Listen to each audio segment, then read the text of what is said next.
You're listening to Mile High Insiders with Nick Kendell and Luke Patterson.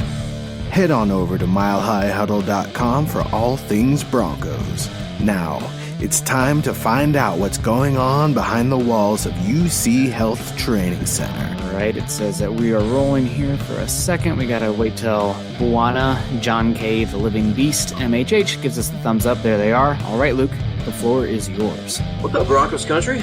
It's a Saturday night, which means it's time for Mile High Insiders. He's Nick Kendell. I'm Luke Patterson. And, man, Nick, what a crazy week in Broncos country, right? I mean, I think that's the first thing I got to say. What a week. Yeah, it's been I've been so busy at work, but it has been a crazy week. I actually just got back from a hike a little bit ago, woke up early and got on about 7 miles and hiked up. Ooh. It was a beautiful day. They call it a bluebird day, I guess, when it's almost always rainy, dreary here in the wintertime, but when you have a good day, you got to take advantage of it. So just got back from a hike and happy to be here talking some football. Also, go Hawkeyes, beating Wisconsin. They won all their trophy games this year. So it's a good time to be a Hawkeye. Yeah, bad time to be a Buff, though. CU, of course, went down, to those Utes and everything like that. I got to see some chirping on Twitter. I don't know if you saw Tim Patrick going at Philip Lindsay. It was pretty good. I liked it a lot. But, yeah, we'll get into all things Broncos, including some Philip Lindsay, Tim Patrick, and the rest of the crazy week that was the Denver Broncos. But first, tonight's live stream podcast is brought to you by sportsbetting.com. Broncos country, gambling is now legal in the state of Colorado, and here's what makes sportsbetting.com a no-brainer for all sports fans. Sharp odds and low juice. They have in-house bookmakers. They're not a third-party provider of odds, reduced juice, and best prices. There's hassle-free bonuses with a one-time rollover, which means the bonus money is yours after you bet it one time. Other sites, they range between 5 and 30 times, but at sportsbetting.com, they have got your back. 24/7 live customer support, always a real person in the United States. Here's the kicker. At sportsbetting.com/Mile High Huddle, you can get a 100% risk-free week of sports betting up to $1,000. Not just one bet, but all of your bets. Play for a week, and if your losses exceed your winnings at the end of the week, sportsbetting.com/Mile High Huddle will cover 100% of the difference up to $1,000 with a one-time rollover. So head on over to sports betting at www.sportsbetting.com/Mile High Huddle. That's www.sportsbetting.com/Mile High Huddle and capitalize on a risk-free week of sports betting up to $1,000. And MHH fam, make sure you're finding us on Twitter at Luke Patterson, at Nick Kendell, MHH. And if you guys are joining us today via YouTube, go ahead and do us a huge favor. Like, subscribe, share our show on Facebook as well. Click those little thumbs up. This is the Overtime Podcast Network. That was rough, gang. But listen up. Coors Hard Seltzer is not your average seltzer. Rooted in Coors' long history of sustainability is a brand inspired by a generation that wants to do good in the world with a mission to restore America's rivers.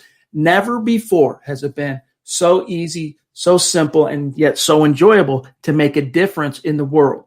Coors Hard Seltzer is launching the world's easiest volunteer program. Whatever you're doing, by simply cracking open a can of Coors Hard Seltzer, you're volunteering. Our waterways, gang, are at risk. 80% of America's rivers are drying up, but through a partnership with Change the Course, Coors Hard Seltzer is helping to protect and restore America's rivers. Each 12-pack of Coors Hard Seltzer restores 500 gallons of fresh water to U.S. rivers and communities that depend on them. The results? 1 billion gallons of water restored to 16 river basins across the United States, including the Colorado River, and that's just year one. You get 4 refreshing flavors, 1 cool cause. Enjoy naturally flavored black cherry, mango, lemon lime, and grapefruit. And the specs are in, gang. Coors Hard Seltzer is 4.5% ABV and only 90 calories, Zach. Another pro. Yeah, Chad, you mentioned it before. The second week in a row, another tough loss by the Broncos, but another opportunity for me for the second week in a row to enjoy a nice Coors Hard Seltzer. Last week it was mango. This week it was black cherry. I love them all, though, Chad. It really makes a losing effort in the NFL that much more palatable. So join the world's easiest volunteer program, gang, by simply drinking Coors Hard Seltzer. Broncos country, you can volunteer to restore America's rivers. You buy Coors Hard Seltzer, you help restore 500 gallons of water into America's rivers all on your own. It's that simple. Visit CoorsSeltzer.com to find a Coors Hard Seltzer near you. That's CoorsSeltzer.com. For every 12-pack sold through 8/31/2021, Coors will purchase services from Change the Course to restore 500 gallons of fresh river water. Details at CoorsSeltzer.com. Celebrate responsibly. Coors Brewing Company, Fort Worth, Texas. Man, Nick, yeah. So you got a beautiful day that you took advantage of. Here in the Mile High City, it's chilly. It's starting to snow. I don't know. It's starting to feel like Christmas, Nick, but I don't know, how cheerful I should feel as a Broncos fan right now trying to cover this team. And we haven't even gotten into, really what the Panthers look like just because the Broncos, man. I mean, each day has been a new little bit of information, drama, if you will, coming out. What's your, I guess as we sit here on a Saturday night, what's the first thing you think of when I'm like, Nick, if you had to describe this week, how would you describe this week for Broncos country? Did you say one word? I'm just going to send. I would say one word. A little.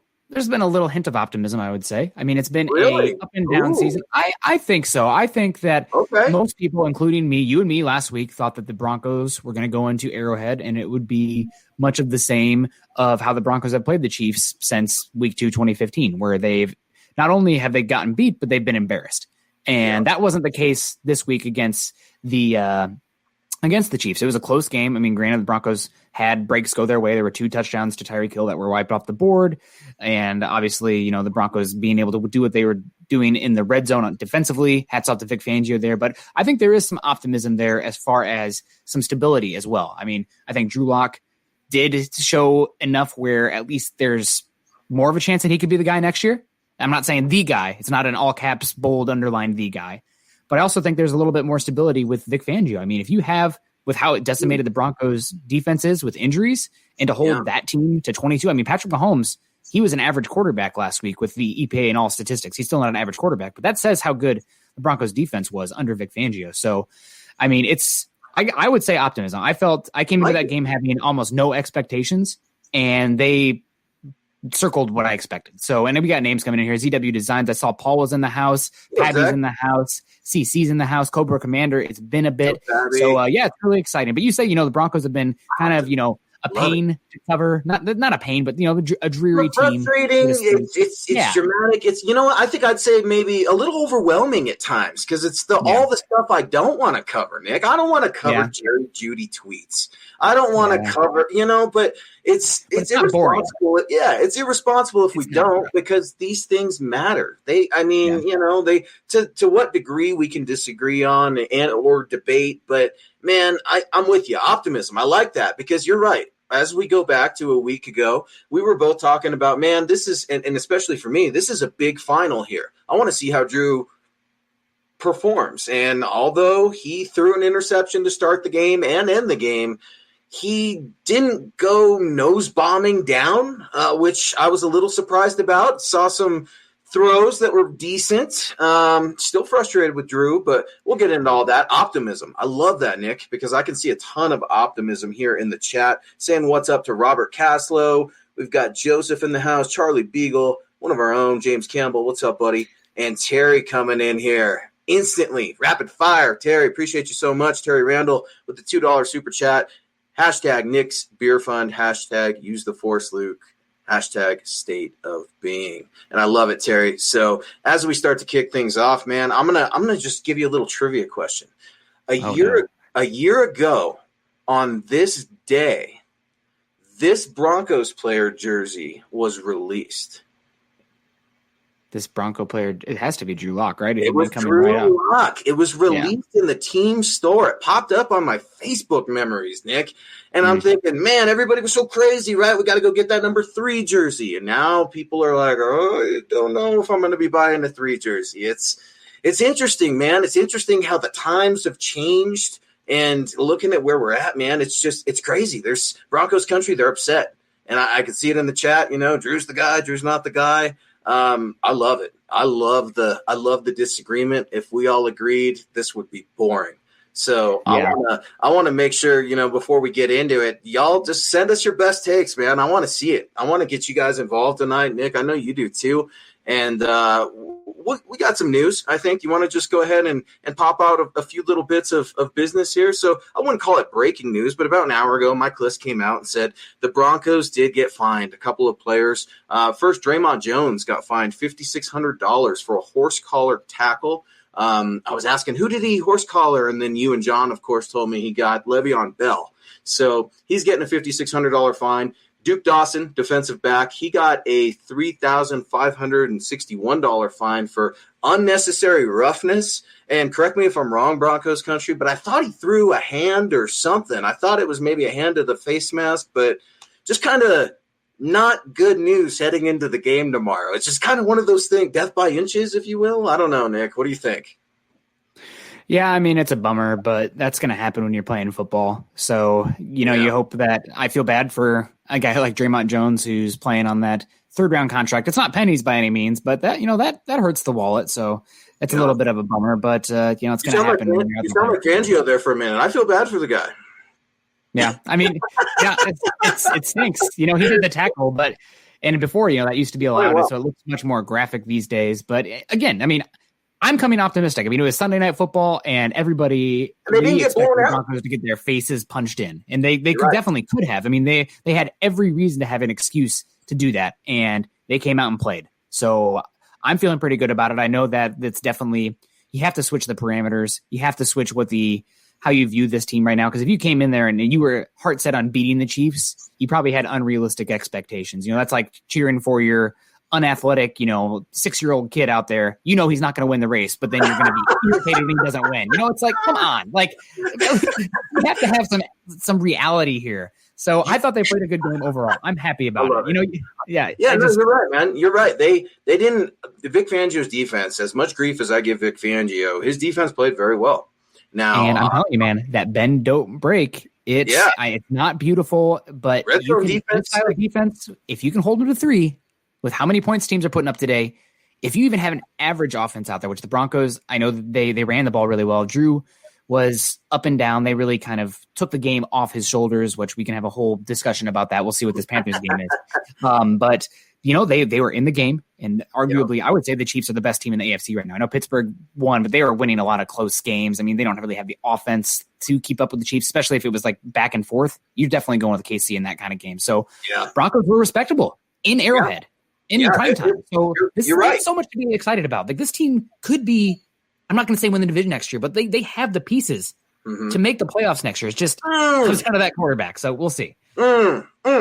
It's tough, man. It's tough. We got to somehow figure out. It's an emotional roller coaster with the Denver Broncos, to say the least. Yeah. But cleaning up a little bit of housekeeping. So speaking of DBs, Duke Dawson getting fined. DB that we all wanted back, Phil will be playing tomorrow against the Carolina Panthers. Will Parks, of course, claimed off waivers after the Philadelphia Eagles just cut the guy after never really using him. Just didn't work out. Wasn't a good fit. So it's kind of weird, Nick. I'll always remember Will Parks is 34, and Sang Bassey, of course, got hurt. He's on IR, so no more 34 for Will Parks. He'll be wearing Steve Atwater's number 27. So it'll be weird seeing Will Parks out there in a 27. It's always weird seeing 27, think of Darren Williams and stuff like that. Yeah, so that's going to be odd. And then you look at some of the Broncos that are out right now. Obviously, right guard Graham Glasgow, wide receiver Tyree Cleveland. I believe Trey Marshall is also out, which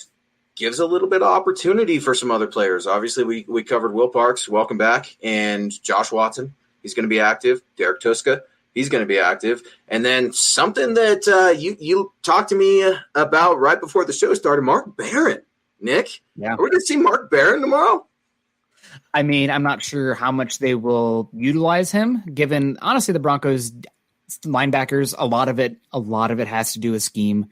There's a reason the Broncos are kind of getting beat up the seam against tight ends and wide receivers, is because they don't really have the linebacker athleticism to cover that area. But the scheme's really helping negate some of the athletic limitations of the linebacker position, as well as Shelby Harris. I mean, his hands batting down the ball.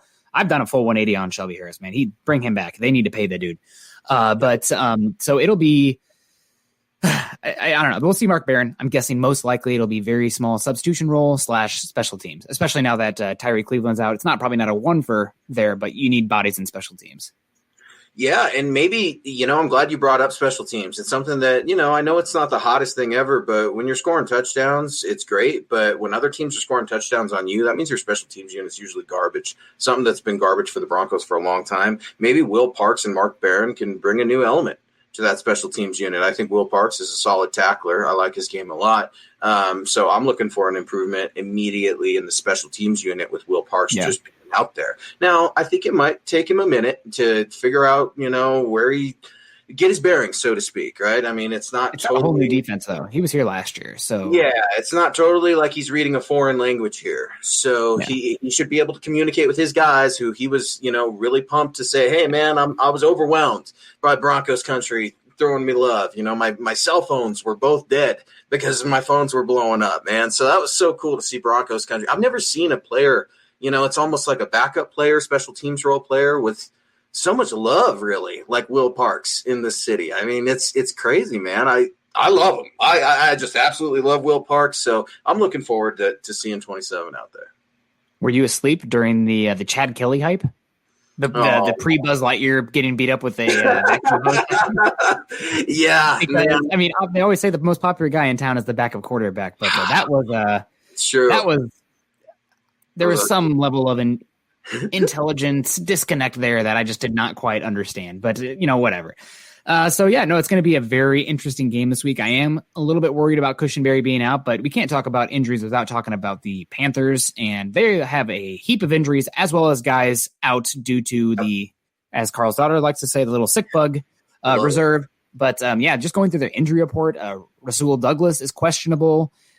Marquise Haynes is questionable. Sam Franklin is questionable. Christian McCaffrey, I'm not sure if he's been listed fully out, but he's doubtful, so I don't think we're going to see him. So sorry, you guys, hoping for that guy in there, but I know we all are McCaffrey fans. Yetur Gross-Matos is questionable. Trey Boston is questionable. Ian Thomas, a good tight end from University of Indiana or Indiana University, whatever one it is out. I think Shaq Thompson is also been dealing with some issues, and I think Curtis Samuel will be back and Derek Brown will be back, but I think DJ Moore is going to be out. And he's one of the best young wide receivers in football. So this team is going to be severely limited. I am a huge fan of Matt Rule. He's like one of my favorite football minds. If you ever get a chance to, he's had multiple interviews on the Moving the Sticks podcast with Bucky Brooks and Daniel Jeremiah. And this dude he's brilliant. Panthers in a couple of years, I think they're going to be well on their way, but they're definitely a rebuilding team. But I really think this is a game the Broncos got a great chance to win. If it was in Denver, I don't know. It's kind of a toss-up game, but I'm excited about the game, obviously. And, it should be a good one. I think Broncos should be expected to win. I think Broncos country should be expecting to win this week. And that's crazy for a 4-8 team. But I really think you guys I have the Panthers winning by 1 because I think Locke is going to have some boneheaded turnovers. And I'm a really big fan of Brian Burns on the Panthers side of things. But I think it's going to be a close game. I think it's going to come down to the last possession. Man, I love it. Yeah, no, I'm hesitant, Nick, and we'll get to our game predictions a little bit later on, but I'm hesitant just because of so many turnovers, like you said. There's some rumblings right now that there's some players that aren't too happy, and I'm not just talking about a wide receiver like Jerry Jeudy. I'm talking about some players that are frustrated not only on the defense, but just like, hey, man, like, this is it. We're just seeing the same thing every week. This is it. And it's kind of leading me down some of our super chats right now I want to get into. And I want to start hearing from Broncos country because go ahead. Sorry about that. We've got a couple in here. Yep. Sorry, me too. This is what happens when we press buttons and Boana's going to take our powers away. Might be a good thing. But we got base case coming in here right off the bat. And I will get back to that quarterback conversation. So sit tight. But base case with a $4.99 super. Appreciate you so much. If Locke ain't the guy, then winning won't help us. What has winning at the end of the season done for us? Now, this is a perfect super, Nick. It's absolutely perfect because it's what we were talking about up until this podcast. When I texted you a few days ago, I'm like, hey, man, what are you thinking? You're like, dude, what are the implications? I'm like, implications? You're throwing big words at me. Implications? I'm just looking for a dubs, man. I'm looking for something easy. You're like, well, dude, the draft is right around the corner. And it's like, ooh, well, people are starting to talk about that, Nick. People are starting to think about that. Give me your thoughts. Fire away. Well, unfortunately, this year, with everything going on in such a weird season, there is a massive disparity of teams in the NFL this year. There's not as much middle ground. And what does that mean? It means that if you win games, you drop down quickly, but when you lose, you don't move up that much. So this week, we have the Broncos going against the Panthers. It's 2 4-8 teams. You probably heard it before if you've been paying attention to Broncos news at all. The Broncos have pretty far and away the hardest strength of schedule in football. Now, that being said, the Chargers and the Raiders kind of falling off a cliff recently has lowered the Broncos' strength of schedule, but right now they have the second hardest strength of schedule of any team in football, sitting at a 5.65. The only team with the harder strength of schedule is the New York Jets. And guys, Broncos aren't losing four in a row, I don't think, down the stretch, but the Jets definitely aren't winning 4 in a row. So you're not going to have to worry about that tiebreaker. So essentially, every single team that the Broncos have the same record in, when it comes to it at the end of the day, they're going to lose that tiebreaker. They're going to pick behind them. And when there's so many bad teams, that's a huge issue. I mean, we're talking about there are 4 teams sitting at 4-8. There's also 4 teams sitting at 5-7, and that can flip quickly. So a win this week for the Broncos could drop them down to 15-14. A win after that could drop them down to 16. I mean, they honestly, I really think they could be the team that picks last that doesn't make the playoffs, which is the absolute worst spot to be. I don't even care. Oh, we won. There's no such thing as carrying over momentum year to year. That just doesn't exist. That's a fan trope to make yourself feel better, and it's just not real. And I think that obviously the best case scenario, Drew Lock playing good, Broncos losing a close one and moving up, because those, I mean, you're talking about moving, let's say the Broncos right now picking 10 and they lose. That's the equivalent of just burning up a third round pick. You lost a value of a third round pick falling that much. So I know people hate it. Oh, you should never cheer for a loss. Grand scheme of things, the Broncos not making the playoffs, it's probably better for them to have a better draft pick. And it's not just round 1, it's round 2, it's round 3, it's round 4.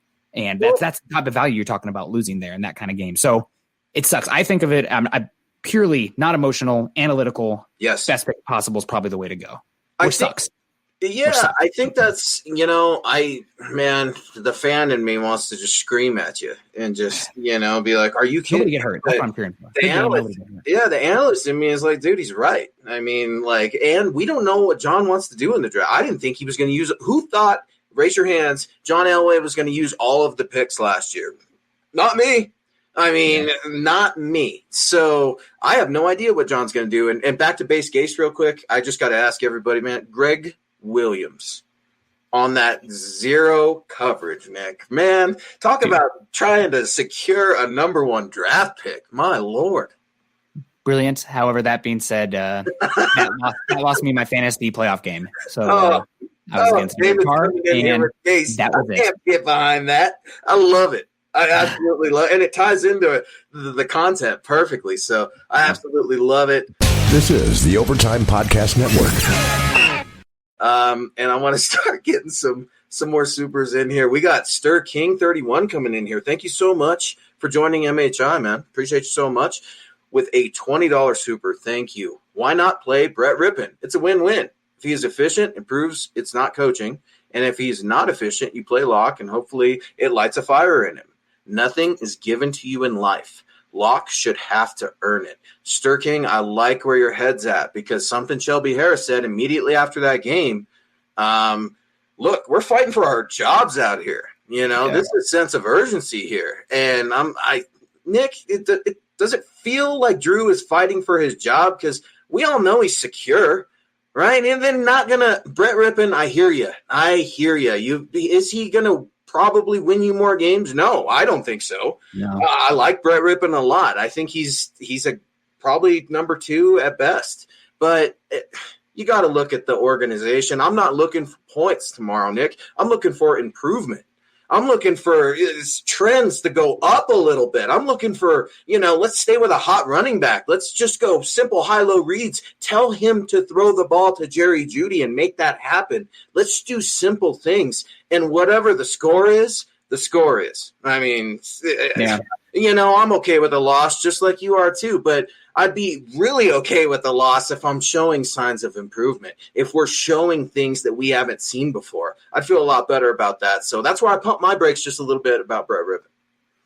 Yeah, I think you need every single game and snap you can get with Drew Lock. I mean, he's already lost so many this year because of what happened against going into the Saints game, as well as the injury games that we lost. So we're trying to figure out what Drew Lock is. Everybody's kind of saying you can't say Nick, you can't cheer against them to win. I'm not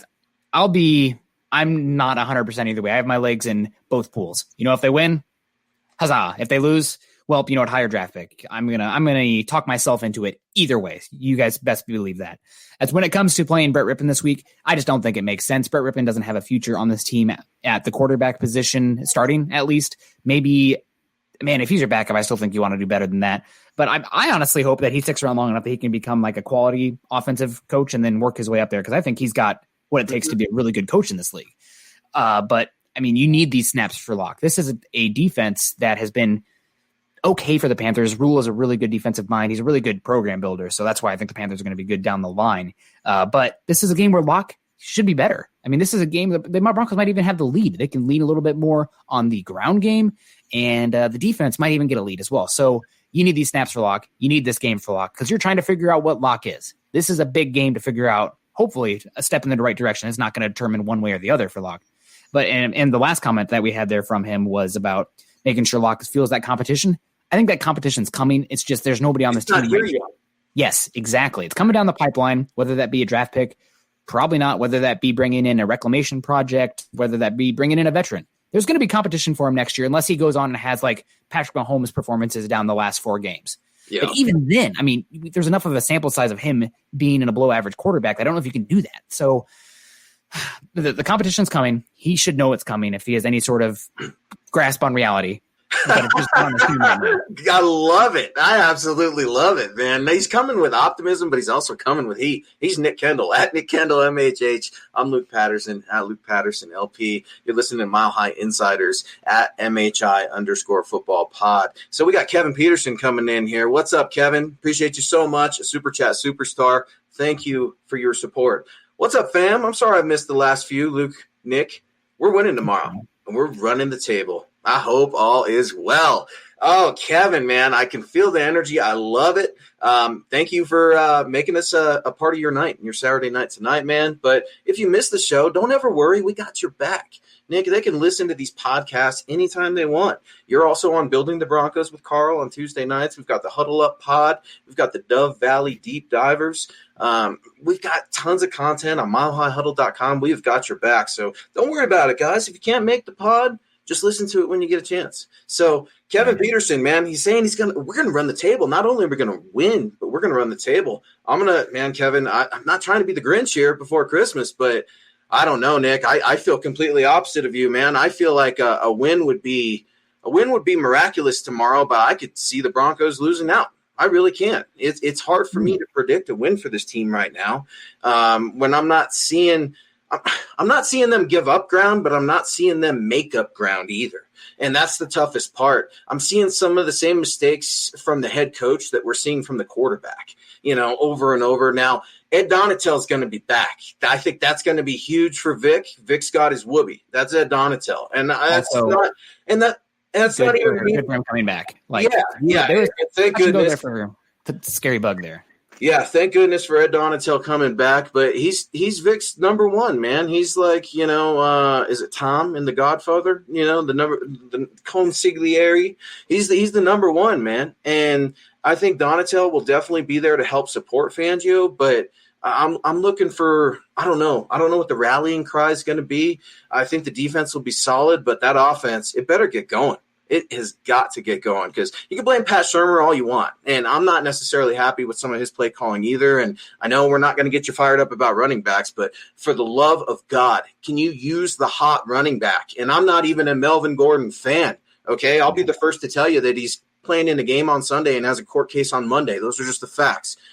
He's overpaid. I'll tell you that also. And, I don't care if his agent wants to come at me. Go ahead at Luke Patterson LP on Twitter. But it's just one of those things for me, Nick, where it's like, man, I'm just the death by inches. That kills me. It infuriates me. I'm not trying to be just negative Nelly here, Nick, but man, I can't just give him a win because Carolina's got all these guys on the list and some are hurt. You like what they're doing down there in Carolina, Matt Rule. I do too, man. I think it's a young team. Yeah, it'll be interesting to see what happens with them going forward. They also have a very wealthy owner, which helps a lot. Whole lot of money. Yeah. Speaking of a whole lot of money, Muhammad Badri coming in here with the smooth killer. Appreciate it, Muhammad. Also rocking that gear. And also, if you guys hear any echo, is that just me? It could, it could be me. Don't get me started. Oh, I'm wrong. EDJ, I appreciate it. I've been wrong more than once, just as my wife. But the thing is, again, why am I wrong? Tell me where I'm wrong at, man. Because I don't want to be right. I don't want them to lose out. I want Kevin and Nick to be right. I want obviously, Nick, you're looking at that draft and you're like, winning out. I don't know if that helps us, but man, it's tough. It's tough in Broncos country. But I got to ask you about Jerry Jeudy real quick before we start moving on. Let's get Kenneth quick though. Yeah. Did you see Zach Wilson? Let's do Kenneth. Yeah, let's do Kenneth. Kenneth is the dude. He deserved it. Wait a minute. All right, go ahead. Did you see Zach Wilson get tossed around by Coastal Carolina and 0 teammates came to his aid? Is he a bad leader or did his team just not notice? I think his team just didn't notice. I think they were looking at the ball because when an interception occurs, you're probably more interested in trying to tackle the guy with the ball rather than looking back to the quarterback to see what's going on. And I don't fault Coastal Carolina at all for coming after the quarterback. Zach Wilson is a dude who puts a target on himself just because he's out there, tripping a little bit of swag. And sometimes when you do that, that means you're going to get punched. Some guys don't take kindly to that on the other side. So that's what kind of happened. And I don't have a problem with it either way. I know some people said, oh, that's a cheap shot. You're still on the field of play. You are a player that could stop a good play happening for my team. I'm going to block the hell out of you. That's what they teach those defensive linemen to do. So I don't get any issue with it. I also am not reading into it at all as far as him being a bad leader or his teammates not coming to his aid. I haven't heard anything like that. I guess, more can come that way as we get closer to the draft, but that I didn't read into that. Yeah. Also, Coastal Carolina is pretty good. So yeah, Kenneth Booker, I love it, man. That's a great question, man. It's been a crazy day. Before we hopped on the show, I was just looking at some college football highlights and some crazy finishes, the games and stuff like that. So I absolutely love hearing these questions because we're already starting to. I know you're already looking at the draft. Oh yeah, I'm in. I'm just about there. I'm getting ready. I got one more week, man, and then I'm putting pen to paper and eyes to film, and I'm going to get going. Already looking at hopefully Senior Bowl. So we'll see how things go there. This is the Overtime Podcast Network. As we move along here, I wanted to get back to Jerry Jeudy. What'd you make of Jerry Jeudy? Some tweets out there. Hey, man, I got my conditioning in. Okay. Well, then there was another article. I think it was released by someone in The Athletic, and I might be wrong. I apologize if I'm wrong. But it was an article that featured comments from Odell Beckham Jr. with regards to how Pat Shurmur, I think, quote, was trying to ruin him, end quote, or something like that. And Jerry Jeudy, of course, it all makes sense now. And then Melvin Gordon's liking it. What'd you make of all that, Nick? Give me your we didn't get to talk about it. I didn't get to catch your show on Tuesday nights. So tell me about it. What do you make of Jerry Jeudy and his cryptic tweets? I mean, it's annoying, but I get him being frustrated coming from Alabama with the we'll just call it an air raid that they had there for the last few years where they could get in the ball like nothing. And I know that a lot of their SEC still has a lot of talent, but SEC defenses are not what they used to be. I mean, the college game has changed. You're already seeing that trickle up. But Jerry Jeudy was putting up yards like crazy. And now that's not the case. And part of that is Shurmur. Part of that is the quarterback. Part of that is just moving from college to the NFL. It's going to get harder. The windows are going to get smaller. We've seen that this year. Judy's had some struggles, not really separating, but sometimes the physicality side of the game. He's not a built dude, but he can move around. So I don't really have an issue with it. It could become an issue, but this is the kind of thing where when you have a team that doesn't really have the player leadership and the frustrating losses, and again, just questions at quarterback and the offense in general. I mean, it's the league. It's never been easier to score points, and the Broncos seem to be stuck in the 80s when it comes to offensive output. Yeah. So I get being frustrated. I'd be frustrated too if I was him, given the circumstances. But also, it's frustrating to watch because this isn't at all unexpected. I mean, I think Jerry Jeudy, as good as he is, Cortland Sutton, when he comes back, is the one.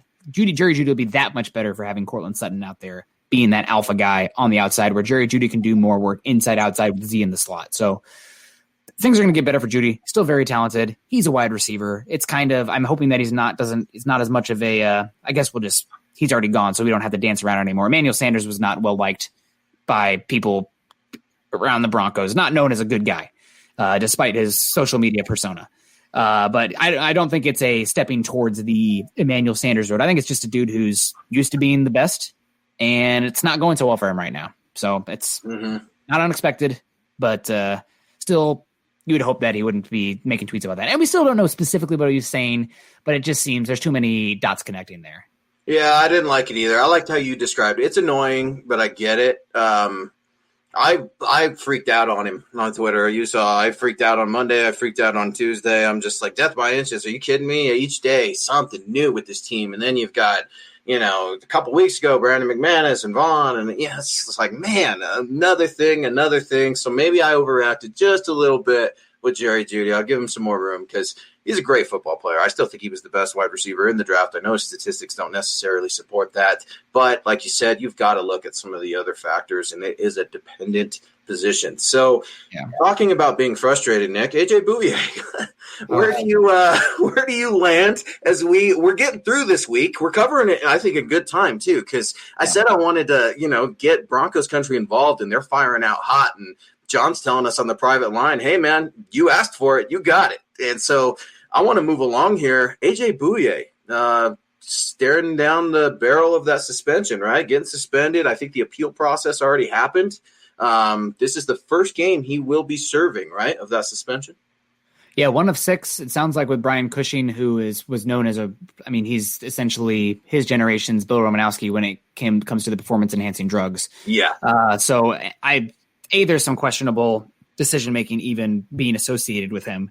But AJ Bouye, he's been up and down the season. We saw some flashes, but the physicality and the tackling wasn't there. And also the injury issues, they've been issues since he went to Jacksonville, and they carried on this season. So it's a bummer, but also you're getting a chance to see some guys on the back end now. Michael Ojemudia is essentially the cornerback 1, and that's probably not ideal overall, but it's where we're at. And, you get thrown into the fire, especially for where the Broncos are 4-8. Like, that's probably not a horrible situation.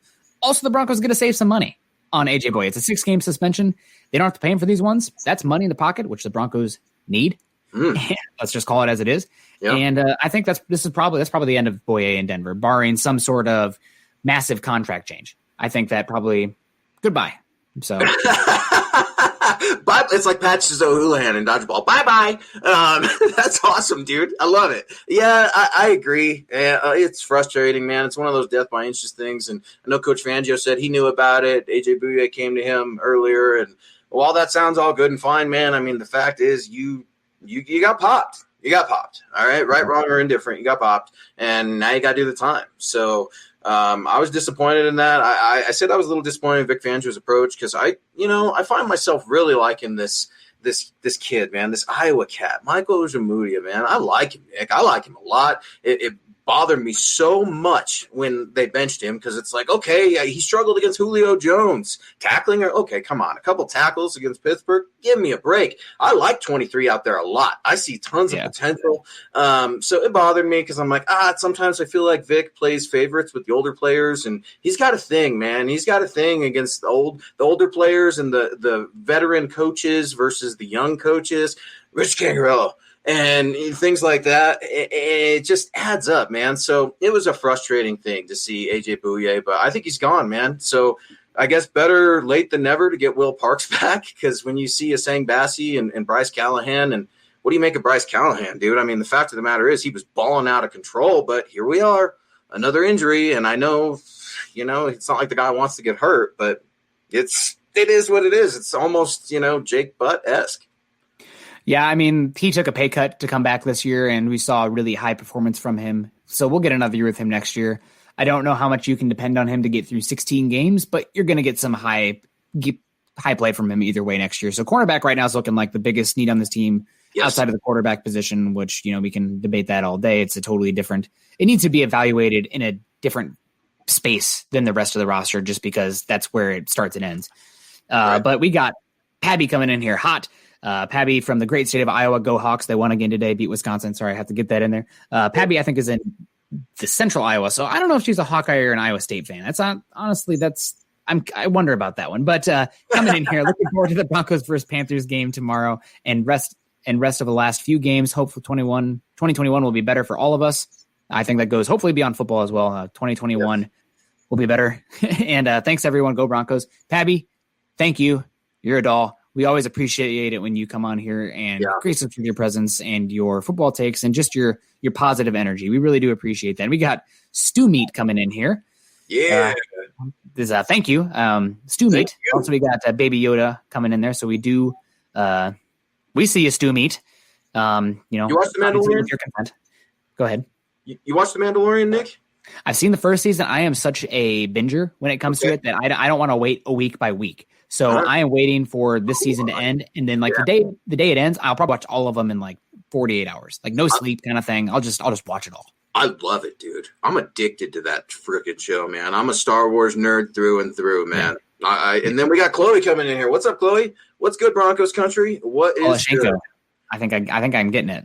Yeah, that's right, man. She came at you hot last week. You do not mess with Chloe because she's gonna wreck you, dude. I'm telling you right now. But no, man, I think it's going to be interesting. The Broncos have a lot to prove. They have a lot of areas to improve. I don't think look, everybody could say everybody's job is safe, but if you get embarrassed, I talked about it last week, man, embarrassment and stuff like that causes sweeping changes and blows to the egos and stuff like that, man. That's just the way of life and business itself, specifically in the NFL. But Nick, how much do you think not having fans could support change or not support change? Because I think ultimately Broncos, say what you want about their ownership and everything like that right now, they listen to their fan base. And specifically when their fan base stopped showing up to games under normal circumstances, they see that. And Joe Ellis does not like that. And that's when you start seeing some changes. Nick, I talked about me thinking the Broncos could lose out.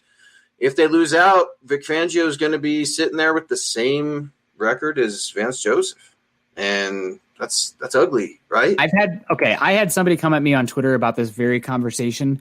The Broncos last year and this year combined have, I think, the hardest strength of schedule in the NFL, and Vance Joseph's 2 years were 27th. So also the AFC West has gotten better, and the Broncos' schedules have been incredibly harder than they were in the Vance Joseph era. So even though the numbers may be the same as far as the wins and losses. No, I don't think so. Last week, if we would have lost that game last week against the Jets, that feels totally different than losing it at Arrowhead Sunday Night Football. A loss isn't a loss. There has to be nuance and context. I know everybody wants simplicity, black and white. That's not the world. That's just not how things go. And that's probably one of the biggest issues with 2020 in general, is that things are way more complicated and full of nuance than most people are willing to put in the time to understand. Now, okay, so I'd agree with that, and I'd give up some ground there, but I would challenge you to this. I don't feel like Vic Fangio is ever victim to the criticism that Vance Joseph got, all the heat that Vance Joseph got. I mean, by the end of that year, the press was laughing at him. It felt bad, dude. It felt bad. I felt embarrassed for the guy. It was just kind of a joke. And then you see him for defensive coordinator for the Cardinals. He's doing well. And two totally different positions, right? Defensive coordinator and head coach. Ask Vic Fangio. He'll tell you all about it. But I've got a problem with that. Some of these timeouts, and when you go for it and when you don't go for it, and you say you're a bad converting team, but you're going to, I don't feel like Fangio's gotten the same scathing criticism that Vance Joseph got. Do you feel the same way, or what? How do you perceive that? I think part of it is the further we get away from the Super Bowl years, the expectations continue to change. I mean, people were still hoping to make the Super Bowl or the playoffs in those years, and it just didn't come to be. And now we're looking at multiple floors at the Kansas City Chiefs, maybe closer than I thought going into last week's game. Still, I'm still pretty happy about that. I will be all week. Let me shine. But I need it.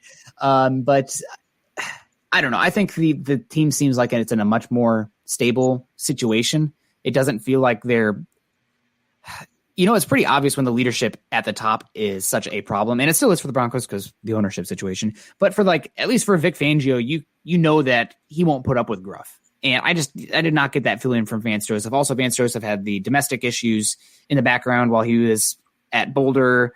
And there's the videos of him being drunk with the Bolin grandkid. It's all these things that are just issue after issue. And Vance Joseph's doing solid with Arizona. I still think he's got a career in this league. He wasn't the right guy for the job yet at that point. So I don't know. I don't think they're that comparable other than they were Broncos coaches, but situations change. It's the same thing, people talking about, oh, if you win these last 4 games, you'll have momentum going into next year. You're talking about a full offseason. The roster is going to change. Coaches are going to change. It's so far in between. There's no such thing as momentum carrying over for a whole offseason. It just doesn't exist. So I think it's kind of similar. It's just so different year to year. Yeah, and isn't that kind of what – I mean, that's the perception of what this year was supposed to be, right? We all felt good about not having to look at the quarterback per se in the first premier rounds of the draft, the first 3 rounds of the draft, and that felt good, man. That felt good to not have to worry about that. Not so sure we're going to get there. I mean, it all depends, but I would challenge people this and to think about it like this. Drew Lock is not going anywhere. He may not be playing as the starter, but he will be here next year. Make no mistake about that. Do you feel the same way? We'll see. I don't know. A lot of things can happen over these next 4 games. So I'll see what happens. I think there is a possibility where if you go out there and make a big move at quarterback, you might move on from Locke. But I think that's an extraordinary circumstance. I think given that he's still got upside, he's still very cheap, and you have 2 years of cost controlled. And you right now you'd be trading him for what? Maybe a day 3 pick, like a 4th or 5th. I mean, dude, that's terrible. Just business strategy. It's terrible business strategy. He's worth more as the backup quarterback with upside that could still be developed into a starting quarterback because he has the tools to do it. Yes. He has the testicle fortitude to do it. It's just the question of the mechanics and the processing ability that's just not there right now. But I think that that's worth holding on to.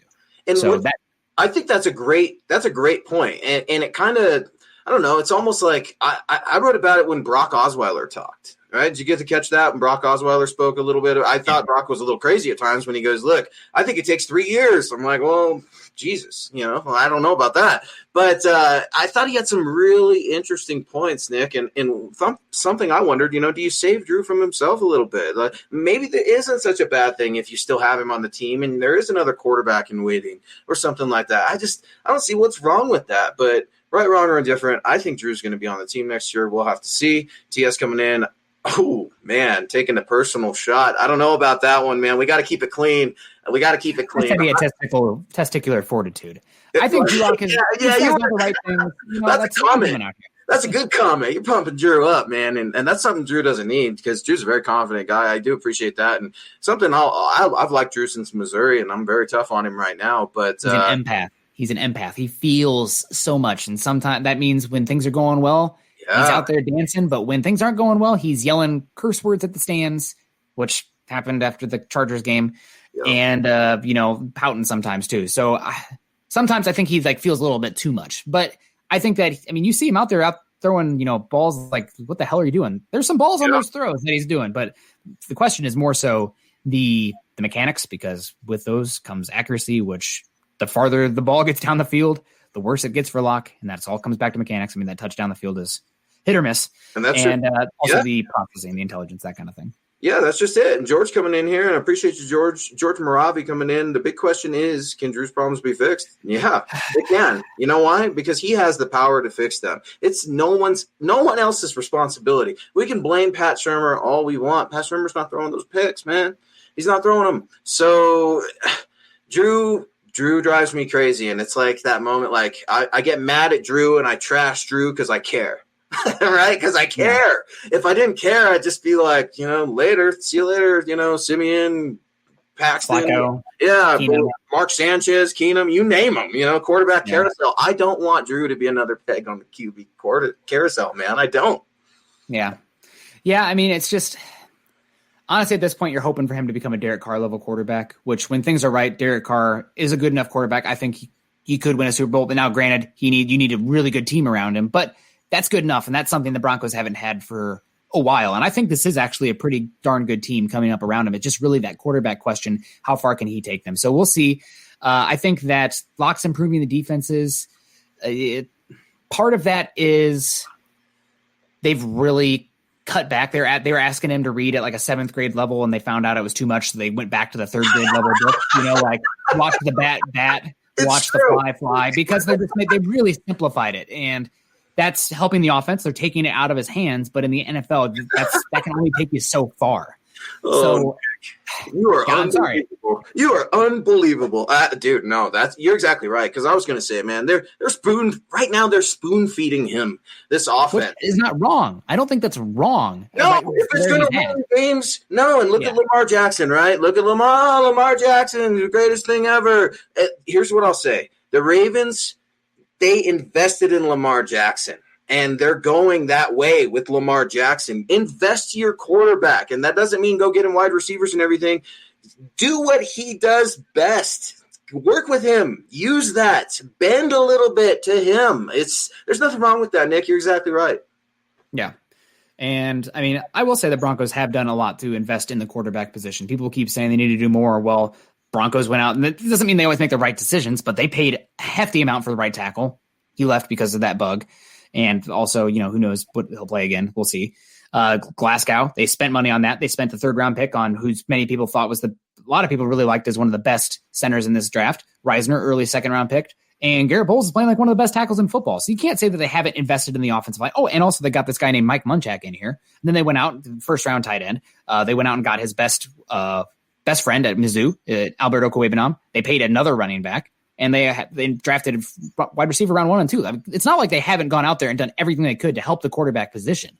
At some point, it comes down to the quarterback, and you can say he's not ready enough. I know everybody will say, look at Allen's first 2 years, but Josh Allen had the best arm in the league. He was the best red zone weapon in football. But I don't care, tight end, center, power forward, didn't matter. He was the best red zone weapon in football. It's just it's not apples to apples there. No, they're different I don't have to explain this to you, Nick. They're entirely different profiles, man. Like I cannot stand that either. That's where I'm with you, man. I love having this show with you, man, because we're able to playfully banter and give each other some hell. But that's just it, man. Like you got to tell the truth. And I want to ask you about this. Willie G coming in here. I didn't catch this. Anyone else catch Garrett Bowles yelling at Dalton Reisner after a bad play Sunday? I'm probably reading too much into that, but I like it. Did you see that? Because I was watching the All 22, and I it cuts a lot of that stuff out for coaches' film and stuff. What'd you make of it? I saw him yipping at some point. I could not tell if it was at the Chiefs or Reisner, but I mean, with the way Bowles is playing right now, I think he's actually got a little bit of clout to say, "Hey, Reisner, get your head out of your butt." Like Reisner comes in as the nicer guy, but I mean, Bowles is blossoming, and not just as a player, but as a person. I mean, that interview he had this year was the best anybody's had this year for the Broncos. That was probably some of the best Broncos tape we've seen this year, and that includes the football games. So, I mean, if he's coming out there and he can be that guy and actually deliver that message with some weight behind it because of what he's doing on the field, where he's come from, God bless him. I'm all about that. Yeah, I'm okay with that too, man. Somebody needs to raise their voice. Somebody needs to do something. I didn't think Garrett Bowles was going to get a contract extension. I didn't think he'd be playing so well. Heck, maybe he's a leader, and we haven't seen it yet. That would be great because somebody needs to grab hold of this team. And John, if we could go back to real quick to Ma, I think I don't know if you're trying to trick me and get me into trouble with the YouTube people. Maho coming in. Have your D-line take it easy on my Bills when we meet. Speaking of Josh Allen and the Buffalo Bills, Nick, the Broncos, we're going to have to play the Bills. Oh, man, I don't know about you, man. I like watching the Bills. They're an exciting team. I've always liked Josh Allen also with the Wyoming connection. I had Paxton. Yeah, they're a fun team. I love McDermott, and I do too. I mean, yes, great. They've done a good job. Isaiah McKenzie, like they're utilizing him, and like he plays well. It's just he needed the Bills, man. He needed that was his calling. This is the way, right? Bills Mafia. Part of it's the offensive scheme. I mean, he's not really a wide receiver; he's a gadget there. But when you have again the best red zone weapon in football at the quarterback position, and you have a gadgety fast guy that can come on jet sweeps and either that guy's taking it around the edge or the 6'5", 250-pound Cam Newton-like athlete at quarterback takes it to the other side. I mean, it really makes it so much harder with assignment football and getting bodies to the football in the goal line packages in the red zone. So it's pretty good. I mean, I'm happy for McKenzie. Always thought he had talent. I'd never thought he would profile as a wide receiver, but that's just another. Oh man, those drafts did not hit that well. So we'll see. We have Moody versus Diggs. The one thing I will say, and this is a testament to Fangio and how he prepares these guys and Donatel, the Broncos have issues at cornerback right now. They don't have great athleticism at linebacker, but in the scheme, they limit damage. They'll give up yards. but you're going to have to nickel and dime them down the field unless you have a Tyreek Hill where you can beat them over the top. But you're going to have to nickel and dime them down the field. You're going to have to earn it. So while Diggs versus Ojemudia is an issue, I think with the scheme here, especially with the two safeties, Justin Simmons playing as good as he's played in his career, again, another pay-the-man guy. We'll see what happens this offseason. But you can limit it. And also with Shelby Harris playing, if Shelby Harris is what we saw against the Chiefs, and also you have Bradley Chubb next to him, and the reason Shelby Harris is playing as well is partially because Bradley Chubb, but that's not obvious for anybody who watches the game. But I am worried about Diggs versus Ojemudia. I'm worried about these Broncos corners. I mean, we're down our top three going forward, but still with this Vic Fangio defense, with the safeties, I think you can limit it at least points wise. Yards, whatever. Yards don't score points. Yeah, bend but don't break, Nick. That's it works well, man. And when you see the Broncos, people want them to have like negative points, negative yards. I want to be safeties and 0 yards and 3 and outs and everything, but it's really hard to do in today's NFL. If you can keep them from scoring, God bless you. Yeah, I mean, that's just it, man. And I still like the old adage, I don't know how true it is, but I still love it. Defense wins championships. I love it. I know it's changing and maybe already has changed, but let me have it, okay? It's all I have, 2020. Let me have defense wins championships. It's all the Broncos have right now. I need this offense to score above 16 points a game. But speaking of needs, you said it earlier, Nick, Broncos are going to need some cornerback help. Already looking in the 2021 draft, Kenneth Booker coming in with another super. Appreciate you so much, Kenneth. Is there a quarterback? Oh, quarter, not corner. My bad. Is there a quarterback that might slip that has raw talent? All right, Nick. So we've got 4 quarterbacks right now that are pretty premium, right? 1 through 3 at least. At least 4, just off the top of my head, because I haven't gotten into it. Do you see a sleeper, a Mr. Irrelevant quarterback that maybe in the back of your mind you're like, that'd be a curious project and maybe competition for Drew? I do have some guys. I will be the first to say I'm pretty staunch on this on Twitter. I don't hold back. I would not take Kyle Trask to do anything for me on my football team. I know that he's putting up yards like crazy, but Case Keenum's the all-time leading passer in college football. Didn't do diddly for him being a great quarterback in the NFL. I mean, he's getting paid to do it, so God bless him. But same with my boy Cole Brennan at Hawaii, right? Sets all these records and just can't play in the NFL. He has the best mismatch weapon in football, and Kyle Pitts, who should be, he's one of the best tight ends I've ever seen, especially at a wide receiver or a receiving position. He can't block, but like when he's that size and can run like he does, he doesn't need to block. Kyle Trask is a quarterback with mediocre arm talent and like no mobility. I'm out. I'm not in. Every single quarterback that's busted in the last 5 years has been that guy. So yeah, that's who I call him too. Trask is SEC Mason Rudolph. Nope, no thanks. We got people coming in here, guy that I thought might be a little bit of a sleeper here. Desmond Ridder at Cincinnati. Watch Desmond Ridder. He is a heck of a lot of fun. He has a good arm talent, but he's so mobile. I mean, he gets out there. I know some people, this will cause feelings that go outside of football for some folks, but I've heard some Colin Kaepernick comparisons to him. I think he's got a little more touch, maybe a little less raw arm talent. And another guy, speaking of Kaepernick, his alma mater, Carson Strong, out at Nevada, is also a guy that I like a heck of a lot. Very talented. I also like Malik Reed at Liberty. I think he's going to come back, though. A lot of it will depend on what happens with their head coach, Hugh Freeze, who's done a lot for Liberty. But Malik Reed's kind of like a little bit of a baby Lamar Jackson, which means he probably won't go to Denver. But I like him a lot. But I think guys that I'm keeping my eyes on, I really like as sleepers, Carson Strong at Nevada and Desmond Ridder at Cincinnati. Everybody knows Mac Jones.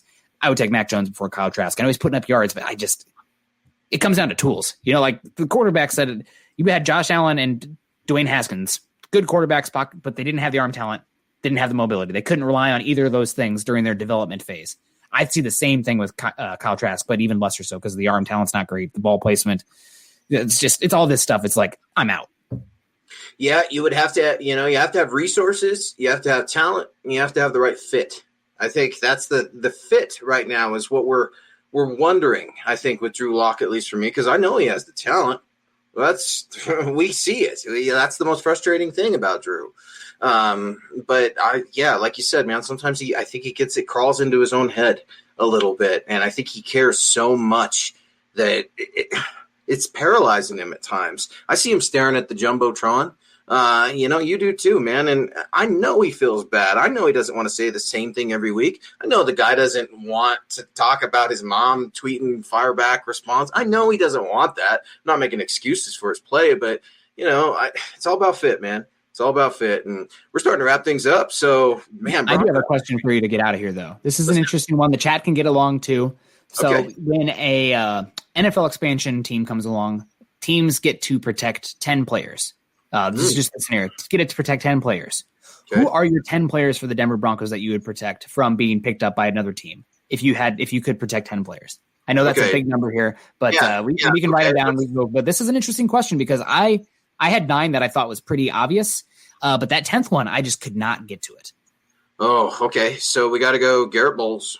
Garrett Bowles is one of mine. Dalton Reisner. Garrett Bowles, Dalton Reisner. No particular order either. Justin Simmons, Kareem Jackson, Alexander Johnson. I did not have Kareem Jackson because he's old and on the way. Good stuff. I did not have him. No, that's sorry. I did not have him. Yeah, okay. So maybe K-Jack was missing there. Man, I'm trying to think here. I'll just read you mine. Jerry Jeudy. I had Jeudy. I still had Cortland Sutton.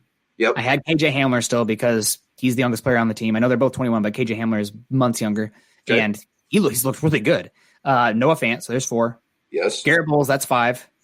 Dalton Reisner, that's 6. 6 on offense. So I know that the offense is it's young guys. This is why I'm picking these guys. They're going positive going forward. Defense, Simmons, Chubb, Draymond Jones. That 10th one, though, I went Brandon McManus just for shits and gigs, but I'm really not sure where to go with that one. I'm still mad at Brandon McManus for missing that field goal. I'm just mad because he pops off on Twitter. That's all. Just a grumpy old man. I had no real reason. He's the number one scorer on the team right now. That's an interesting question, Nick. Something we might have to return to because I like that a lot, man. That's a really good question. Oh, Jake Butt, James, and 8 other guys. You guys are crazy, man. You got Callahan coming in. You guys are out of control, MHH. Out of control. Shame on all of you. You embarrassed me all, but dude, what a show. We got Pranked Films coming in here with a last-minute super. Thank you so much for your support. Do you think if Chad Kelly wasn't, Chad Kelly, he'd be starting on the Broncos, Nick? I mean, he had – honestly, people are going to hate this, but it was kind of like the same thing with Drew Lock where there's like enough mobility and enough arm talent where there's a tantalizing hope, but it just doesn't get it all together. There's boneheaded decisions, but you see some of those pass-ins, like that's an NFL throw. There's only – not even every single NFL starter can make that throw. But with everything that comes on outside of Chad Kelly, who has absolutely zero leadership ability, so that's a big issue. And for real, the dude I'm not supposed to cuss on the podcast, but you might as well call him a hemorrhoid. He has his head so far up his own rear end half the time. So it's just like, Chad Kelly, enough. Next. Yeah. Yeah, no. He's just an idiot. He's an idiot. He is, dude. I don't know why I have it. I still have the police report filed away, man. It's just, it's the guy has demons, man. And we could poke fun all the time, of getting beat by a vacuum cleaner in the Woody vest. But the guy has demons. And when you have those demons, it's really hard to be a starting quarterback in the NFL. That's not to say that starting quarterbacks in the NFL don't have those demons. And I would encourage everybody, go watch Brett Favre's career, a football life or whatever. He talks about some of his demons, stuff like that. I have tons of respect for guys that open up and share their experiences there. But it's just tough, man. It wasn't meant to be, man. It wasn't meant to be. No swag Kelly. I know that he has his own demons that he's dealing with. I just have a hard time for people that have had every single door opened up for them. That's not an excuse. Absolutely. That's not an excuse. You're exactly right, man. Listen, John Elway did his buddy a favor in bringing Chad Kelly in. That's what he did. Still embarrassed. That's what he did, right? And then you see Jim Kelly. I was just watching Jim Kelly's Jimmy V speech, and it brings me to tears every time I watch it. It's from 2 years ago, and Jim Kelly just all time, man. So I don't know, but he's not going to smudge that Kelly name. I will always fight for Jim Kelly and Kenneth Booker. I'm pressing buttons. I'm letting go, John. I'm letting go. Kenneth Booker coming in here. Chad Kelly is my roommate, not by choice. That's called a B&E. Folks, that's a mic drop moment, Kenneth. I absolutely love. I don't see another way that anyone could top that. Terry coming in here though with some fire. Appreciate you so much, Terry. Peace out. Click like those little subscribe. Put those little thumbs up. I know everybody's deep in the chat right now. You guys are out of control. Yeah. So maybe we'll get back to that question later. I just thought it was interesting enough. And also, good. James, the fact that you didn't have Hamler on your list, you're off Mile High Huddle. I thought we were Hamler bros, and you just hurt me there. So that's personal. It's personal now. I'm going to come at you in the chat later. But, guys, that's going to do it. Did he have just Jewel? Because I was going to put Jewel on mine, and that would have been Jewel, 1 Hawkeye, 2 Hawkeyes, Noah. I mean, KJ Hamler, I was just always a big fan of him. But I don't think he had Jewel. I actually saw some people have Jewel, which I like him, dude. I've always liked him, but I really like him now, dude. I will say that from watching the game, I think the Broncos Fangio deserves a lot of credit for scheming to minimize the athletic limitations at the linebacker position. And also from what I've heard, the Broncos are doing a lot of work at the off-ball linebacker position with guys that could go in the first round. I honestly don't think there's an off-ball linebacker that's worth a top 10 pick this year. I don't categorize Micah Parsons as a top 10 or as a off-ball linebacker. But we'll see what happens. It does seem like they're going to, he did have Hamler on his list. James, you're back in the inner circle. And also Ojemudia. So more Hawkeyes in there. But guys, we got to get out of here. If we get too long, Chad gets a little cranky with us, and we don't want the boss getting mad at us. Happy boss, happy Hoss. I don't know. Happy life. But that's going to be it for MHI this week. Guys, you can find Luke on Twitter at Luke Patterson LP. Also find me on Twitter at Nick Kendell MHH. Obviously, always a lot of content coming there, sharing articles, sharing draft thoughts, Broncos stuff, just whimsical memes. It's all there. You can find us on Twitter. Make sure you do. Go on over to milehighhuddle.com for all our written content and MHH community content. Obviously, 4 more games left. What's going to happen with Drew Lock, Vic Fangio, the defense, the draft, the Broncos paying Justin Simmons, Shelby Harris, ownership. Broncos are 4-18, but they're by no means a boring 4-18. There's plenty to talk about, plenty to cover, and we do that over there. Go to iTunes and leave us a 5-star rating and a comment. Really important for you YouTube listeners. Please like, subscribe, and share. If you're joining us on YouTube, that can really help us reach new audiences and can help us continue to bring you a show 7 days a week. We'll actually be bringing you the pregame show next week versus the Bills game. The Broncos play Saturday, so we'll be coming out. That'll be a lot of fun. But seriously, like, subscribe, share on YouTube. That helps us a lot. That helps Huddle Up Podcast. That helps Building the Broncos. That helps the Dove Valley Deep Divers. All of us, 7 days a week. We're here. You can help us out. Hopefully, you enjoy us enough to do so. Also, like on Facebook, leave us an iTunes rating. All that jazz really helps us a lot. Follow us on Twitter at Mile Huddle and at MHI_football pod. Guys, we got to get out of here. We love y'all. Stay safe. Man, we really appreciate the comments too coming in here. Great pod. I thought we brought some good energy here. I'm a little bit slap happy after that hike today, so it was good to be out there. And also, gosh, I'm optimistic. You asked me for the word of coming out that Chiefs game. It's a loss, and I know there's no moral victories, but 2020 has been, talk about a world of suck. It's been a year of suck for a lot of people, and we'll take it as we can get.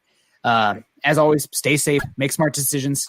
Go Broncos. Join Broncos Country's deep divers at milehighhuddle.com to keep the conversation going.